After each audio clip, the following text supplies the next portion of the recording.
Ang mabuting balita ng Panginoon ayon kay San Lucas. Papuri sa iyo, Panginoon. Si Maria ay nagmamadaling pumunta sa isang bayan sa kabuluran ng Judea. Pagdating sa bahay ni Zacarias, binati niya si Elizabeth. Nang marinig ni Elizabeth ang bati ni Maria, naggagalaw ang sanggol sa kanyang tiyan. Napuspos ng Espiritu Santo si Elizabeth at buong galak niyang sinabi, "Bukod kang pinagpala sa babaeng lahat at pinagpala naman ang iyong dinadalang anak. Sino ako upang dalawin ng ina ng aking Panginoon?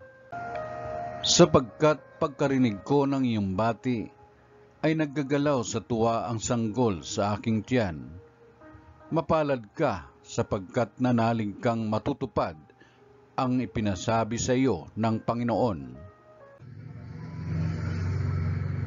Ang mabuting balita ng Panginoon. Pinupuri ka namin, Panginoong Jesucristo.